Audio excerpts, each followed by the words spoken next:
Stop paying GPT-4. We took a tiny, fine-tuned open-source model and made it beat the frontier giants in latency and cost. And we did it. For anyone scaling AI workflows, the siren song of frontier models is powerful. They offer unmatched generality, but when you hit production scale, that generality becomes a bottleneck of cost and latency. Our use case: complex technical documentation triage. The task was to categorize, summarize, and extract specific code blocks from massive repositories, a highly specialized, domain-specific task. The obvious choice is GPT-4. It handles the complexity out of the box. But we needed to answer a critical question: how much of its power are you actually paying for? Our hypothesis was simple: if you constrain the task and train a model on hyperspecific data, you don't need the generalist behemoth. You build a specialist. We chose Llama 3.8b. Why? It offered the best balance of parameter efficiency and instruction following, making it a perfect canvas for specialization. The success wasn't in the model, it was in the data. We curated a proprietary dataset of 50,000 high-quality examples, meticulously mapped to the exact triage task.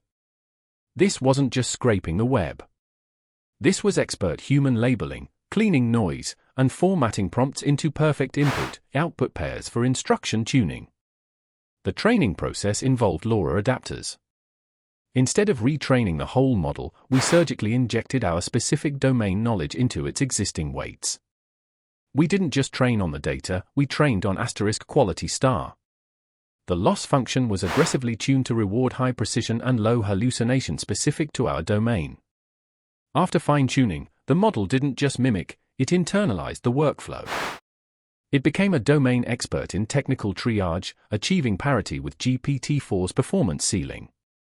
Now for the comparison.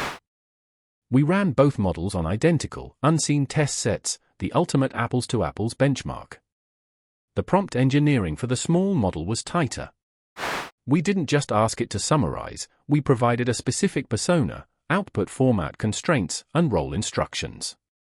This constraint allowed the small model to run faster because it was never wasting compute cycles trying to decide *how* to perform the task, it only focused on * executing *it. And this is where the numbers flip. When we measured inference time on dedicated hardware, Llama 3 consistently achieved sub-second response times. The latency difference was staggering. Where GPT-4 required several seconds of computation time for complex outputs, the fine-tuned Llama 3 delivered targeted results in milliseconds. The financial implications are even clearer. The cost per successful triage instance with Llama 3 was less than 1/10 of the equivalent GPT-4 cost. So the lesson isn't that open source is inherently better. The lesson is that for specialized, high-volume enterprise tasks, the investment in curation and fine-tuning creates exponential returns. If your task is narrow, deep, and repetitive, and yours likely is if you are scaling AI, stop treating the generalist as your default. Become the specialist.